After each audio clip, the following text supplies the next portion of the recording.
For years, the world outside his cage moved without him.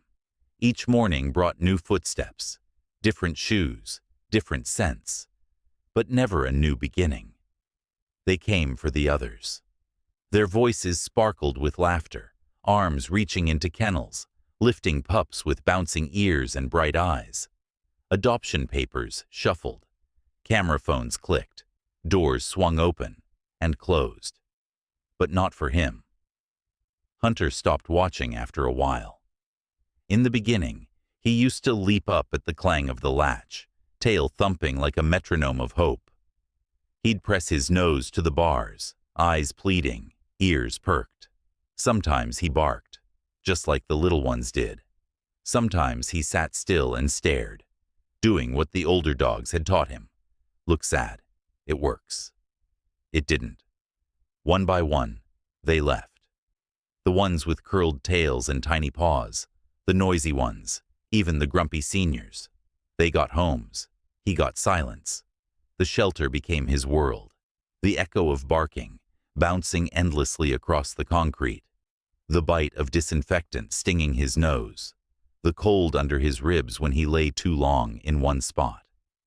There were days he didn't move at all, just curled tight in the back corner, tail tucked beneath his body, ears flicking at each sudden sound. He didn't want to hope anymore. Hope had teeth. Hope got you noticed, and then ignored. Sometimes when the shelter lights dimmed and the chaos quieted, he remembered. A backyard, a rubber ball, a human voice calling his name. There had been a time before this, before bars and cement, a warm bed, a hand that scratched behind his ears with care, not duty. That was another lifetime, another dog. He was someone else now, a forgotten creature in cage number 27. Then, one afternoon, something shifted. At first, it was just movement. A man and a woman pausing at the edge of his world. He didn't bother lifting his head. They'd stop, look, and move on. They always did, but they didn't. They stayed. Their voices were quiet, not excited like the others, but steady, intent. The man knelt. The woman leaned close, and for a heartbeat, Hunter looked back, not out of hope, but habit. The shelter worker approached, a low click, that sound, that latch. Hunter blinked. The door opened. A leash slid around his neck, light, almost apologetic. The man said his name, not sharply, not like a command, but like a memory, and Hunter stepped forward. Not because he trusted, but because he was tired of staying still. The hallway felt too bright, the floor too wide. As they led him past the other kennels, dogs barked their own prayers, some angry, some desperate, some just lonely. Hunter didn't look. He knew those sounds. He had made them once. But not today. Today, he walked towards something he didn't understand. The glass doors at the front of the shelter shimmered with sunlight. Hunter blinked against it, pupils narrowing. He hadn't seen daylight like this in, how long? Weeks, months, years. Time had blurred like frost on a window, opaque and meaningless. Outside, cars rumbled, birds chattered, leaves rustled in the breeze. The world felt too alive, too loud, too free. The couple waited near the front desk. The man held papers. The woman knelt down, arms relaxed, a smile softening the corners of her mouth. Hunter froze. The shelter worker offered the leash, and the man took it, just like that. No tug, no harsh command, just a shift in grip. Hunter didn't move. The woman extended her hand, slowly, palms up. No sudden movements. He lowered his head a fraction, nose twitching. She smelled different. Not like bleach, not like fear. Lavender, maybe, or warmth, or something he used to know. "You're coming home with us," she whispered. Home. A word that thudded against his ribs like a stone dropped in water. He didn't know what it meant anymore. but it still made something flicker inside. The man, Daniel, finished signing. The workers stepped away. No fanfare, no applause, just the quiet passing of a leash from one life to another. They walked slowly toward the doors. The air outside brushed his fur like memory, cool, sweet, real. It didn't feel like the fenced-in play yard behind the building. It didn't smell like rubber turf or chain link. This was different. The sunlight hit him in full for the first time. He squinted, ears swiveling as he absorbed the world. Honking horns, a baby's distant cry, the shuffle of shoes across the sidewalk. And then, a car door opened. Hunter's body stiffened. The last time he'd seen the inside of a car, everything had changed. The ride had ended with confusion, cold, and a cage. He backed a step. The man crouched beside him, not blocking the way, not pushing, just kneeling. His hand found Hunter's back, slow and steady. "It's okay, buddy," Daniel said again, voice soft as leaves. Hunter looked into his eyes. There was no command there, just invitation. He climbed into the back seat, not because he trusted, but because maybe, just maybe, this was something else. The woman turned to the man. "I can't believe it," she whispered. "He's really ours." The engine hummed.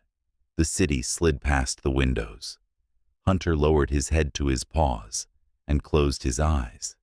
He didn't know where they were going, but for the first time in a long, long time, he let himself hope. The hum of the road was soft and steady beneath him, like a lullaby made of asphalt and second chances. Hunter lay curled in the back seat, his chest rising and falling in a slow, uncertain rhythm. His body was still, but his mind whirred. Each bump in the road, each shift in the car, sent a ripple through his thoughts. Where were they taking him? He opened his eyes briefly, catching glimpses of the world outside. Not the steel gates of the shelter, not the gray walls or echoing kennels, but buildings, real buildings, grocery stores, coffee shops, children holding balloons, a man walking a dog without a leash. The car turned. The city began to fade. Emily twisted in her seat, glancing back at him with a small smile. "He's so calm," she said gently. "Probably unsure," Daniel replied, eyes steady on the road. "It's a lot, all at once." Hunter didn't move, but he heard them. He felt them, not in the way of loud voices and sharp gestures, but in the spaces between their words. There was no rush, no pressure, just space. As the minutes passed, the landscape softened. Trees replaced traffic lights. Sidewalks gave way to front yards and picket fences. The car slowed and turned into a driveway. Silence. The engine stopped. A bird chirped somewhere above, its song lilting in the stillness. Hunter lifted his head. The woman turned to open the door, and warm air rushed in, full of grass and earth and something that smelled like freshly baked bread. Daniel reached back and clipped the leash to his collar. "All right, big guy," he said with a quiet smile. "Let's go home." That word again. Home. It still felt too heavy to believe in, but Hunter stepped out. The grass beneath his paws was soft, not gravel, not concrete. It gave beneath his weight, cushioning every step. He paused, ears flicking at the unfamiliar sensation.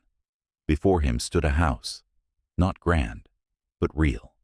A wooden bench on the porch, hanging flower pots swaying in the breeze, windows glowing softly in the early light. Emily stood a few feet away, holding the leash loosely, crouched low.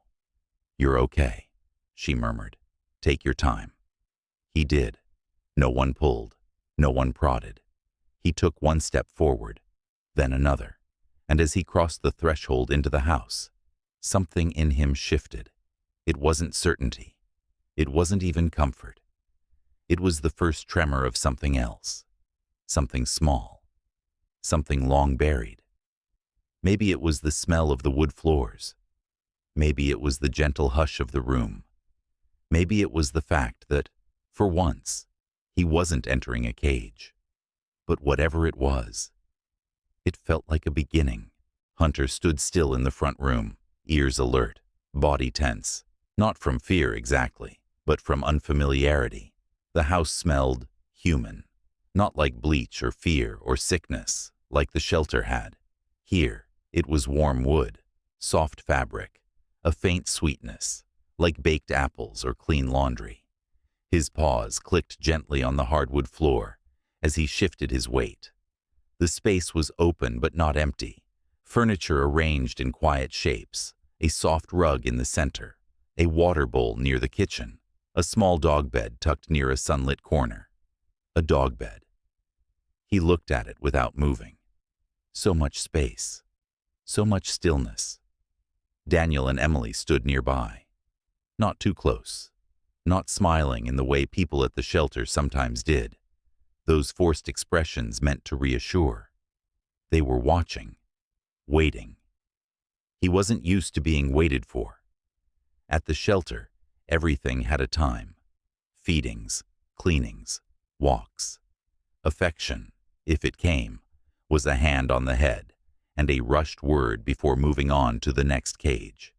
But here, Emily crouched by the dog bed, her hand patting the cushion. "Come here, buddy," she said softly. Hunter stayed where he was.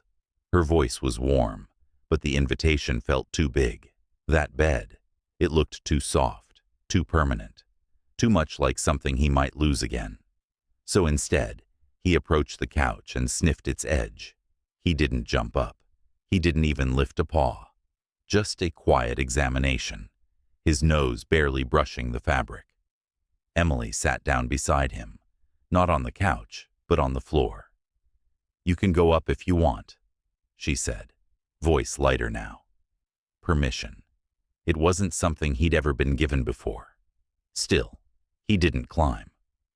He lowered himself to the floor, his body curling beside the couch, not on it. Safe, but not too safe. Emily reached out slowly, her hand hovering before settling gently along his back. He tensed for half a breath. Then he exhaled. Her touch was careful, like she was listening through her fingertips, not probing, not claiming, just present.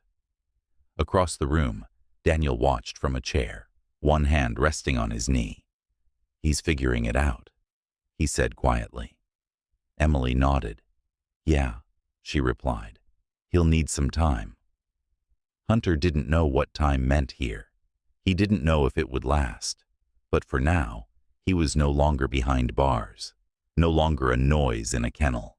He was a name, a presence, a dog who had stepped across a threshold. And that was something. The days that followed were quiet. Not the kind of quiet that came after barking, sharp and tense, but a gentle stillness, filled with soft footsteps and slow mornings. Hunter stayed close to the walls. He didn't explore much, didn't leap or sniff or play. He moved like a shadow, silent, unsure, always watching. Emily and Daniel gave him space. They didn't coax. They didn't crowd. They spoke in low voices, moved with calm gestures, and never reached too quickly. They understood, in the way that some people do when they've seen hurt before. Hunter ate, but only when they weren't looking. He waited until the room was empty, then padded to his bowl and chewed in silence. If footsteps approached, he froze, ears pricked, muscles tight, until the danger passed. Sometimes he lay in the hallway, where he could see both the front door and the living room. A corner with a view. A spot where no one could sneak up behind him. He wasn't hiding. Not exactly. He was surviving, still unsure if this was real, if this warmth would last.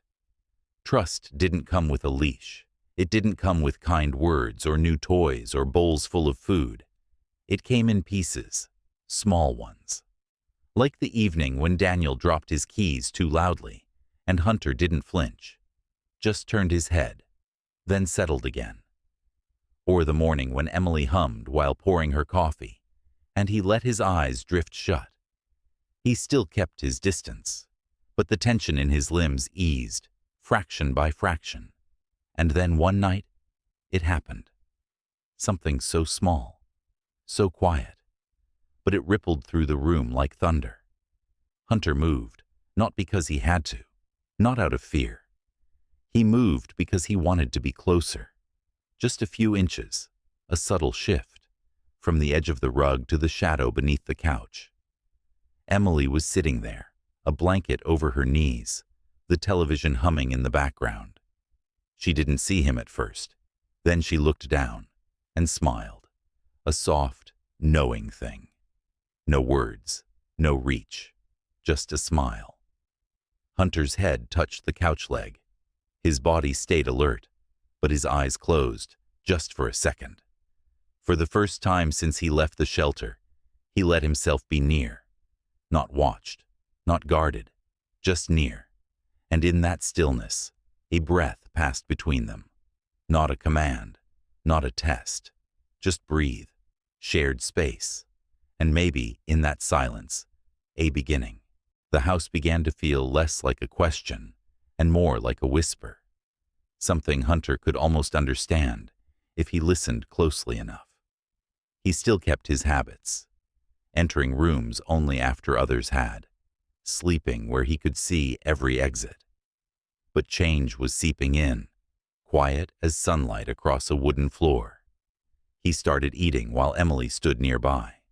Not close, but close enough to hear the gentle clink of his tag against the bowl. Her voice, always soft, never startled. She didn't praise, didn't bribe. She simply existed beside him. Trust, for Hunter, was not fireworks. It was consistency. A door that opened the same way every time. Footsteps that never ran. A hand that waited, then withdrew when he flinched. Daniel understood that too. He moved slower around Hunter than he did with anything else in his life. One morning, Hunter let Daniel clip the leash on without backing away. The click didn't scare him. They walked together down the front steps and onto the grass, not far, just to the edge of the yard, where the fence curved and wildflowers leaned in. Hunter didn't sniff the air or wag his tail, but he didn't freeze either. That was progress.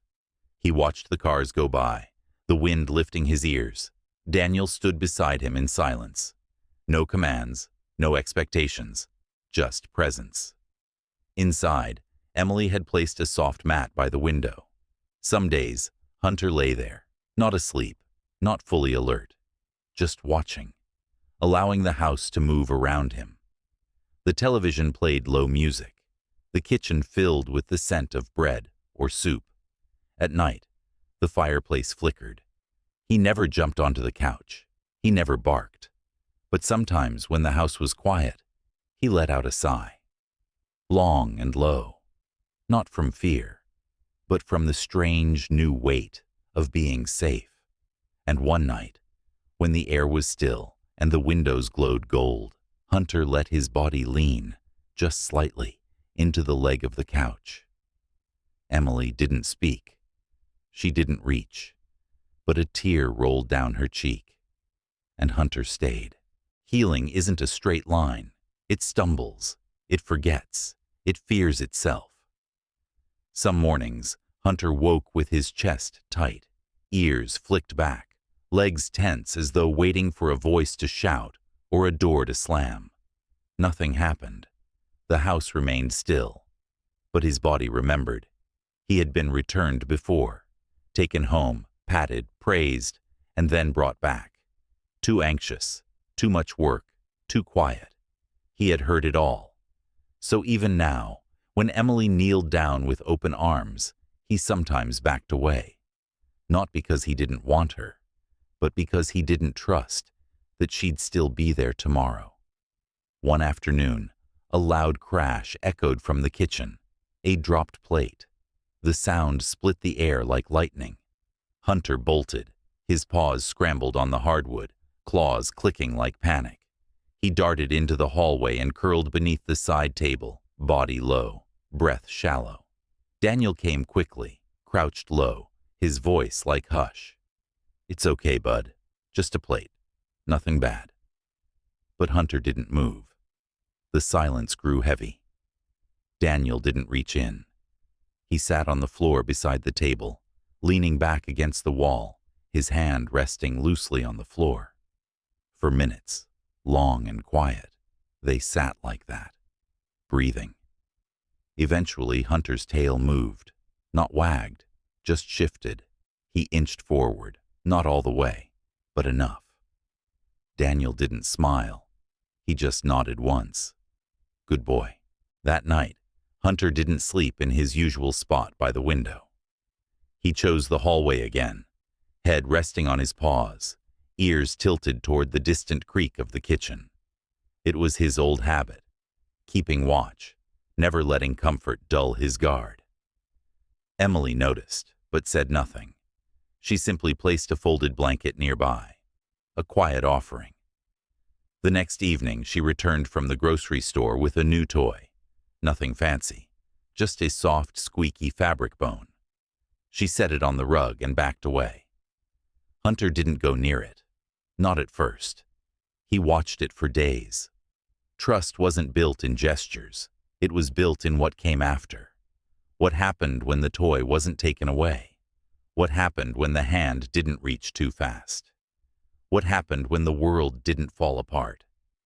One evening, the television hummed a low song.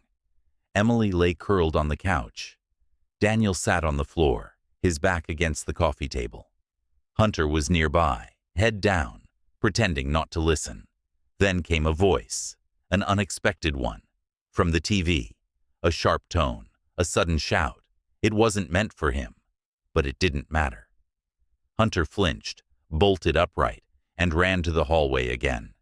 His nails skittered across the wood, and he disappeared into shadow. Daniel muted the volume. Emily stood slowly, her brows pulled low with worry. They didn't chase. They waited. Later, when Hunter emerged, quiet, embarrassed, Emily knelt. This time, she didn't open her arms. She just sat, back straight, hands resting on her lap, letting him decide. And he did. Step by step, paw by paw, he returned. That night, he curled near the couch again, still a little further than before, still not touching. But he stayed, and that, too, was love. The first warmth of spring crept into the world like a secret. Windows opened, curtains swayed, the house breathed. Hunter stood at the front door, his head tilted, nose lifted to the breeze. It smelled like damp soil and blooming grass, earth waking up again. Daniel clipped the leash to his collar. No struggle, no fear, just the quiet click of trust. They stepped into the sunlight together. The street was quiet, the kind of quiet that carried birdsong. Emily waved from the porch, her coffee steaming in hand. Hunter walked slowly. Not dragging, not resisting, just careful. He sniffed the hedges, paused at the mailbox, looked back every few steps. Daniel never pulled. The park wasn't far. A wide field stretched beyond the trees, edged by a path and speckled with yellow flowers. Daniel led him there. No kids, no loud voices, just space. Then Daniel knelt, unclipped the leash, freedom. Hunter didn't move at first. He looked at the man, then at the field. The air was open, full of promise, but also memory. The last time he ran, it had ended in loss. The last time he'd been free, he hadn't been found. But the grass shifted beneath his paws. The wind whispered past his ears. A feeling stirred, something older than fear. And then, he moved. At first, it was just a walk, a few slow steps, his muscles stiff from years of stillness, joints unsure of this open sky. Then, something changed, a twitch in his legs, a flick of the tail, a sudden burst of motion as his paws left the ground, with intention, not fear. Hunter ran, not away, not toward, just ran. The wind streamed through his fur, lifting it like a banner. His breath came fast, but not from panic, from motion, from life. Emily gasped softly from the porch, a hand over her heart. Daniel stood, arms folded, a smile growing slow and wide. Hunter looped the field once, then twice. Circles at first, testing the space, testing his body. Then a zigzag, tongue lolling, tail wagging higher than it had in years. He wasn't thinking. He wasn't guarding. He was moving. Free. When Daniel called his name, Hunter turned without hesitation. His paws pounded the grass, ears flying, eyes locked on the man who waited. He skidded to a stop in front of him, panting, chest heaving. Daniel reached out, brushing a hand behind his ears. "Good boy," he murmured. Hunter leaned in, not cautiously, not questioningly, but fully. That night, as Emily lit a candle by the kitchen window and Daniel read quietly by the fire, Hunter slept in the middle of the rug, curled, peaceful, safe, and for the first time, he didn't wake at every sound. The seasons turned. The trees outside the house wore gold and rust. The air tasted of firewood and fallen leaves. Hunter walked freely now, not just in the yard, but through the rooms of the home that had become his. He no longer pressed to walls, no longer waited behind doorways. He strolled. Each morning, he joined Emily by the window as she sipped her coffee. She would hum, and he would sit beside her, not needing anything more. Each evening, he curled beside Daniel's chair, the two of them silent, content. The radio played soft jazz. The fire cracked softly. There were still sudden noises, mail trucks, thunder, a dropped pot. But now, Hunter flinched less. He'd look up, eyes wide, waiting. And each time, no one yelled. No one left. He stayed. The front door would open, and he didn't bolt. Visitors would laugh, and he didn't hide. Emily would kneel with open arms, and he would lean in, sometimes gently, sometimes with all his weight. The dog bed in the corner, his, claimed, flattened, warm. He had stopped watching the world from behind things. Now he watched it from the center of it. He was no longer unsure of his place. He belonged.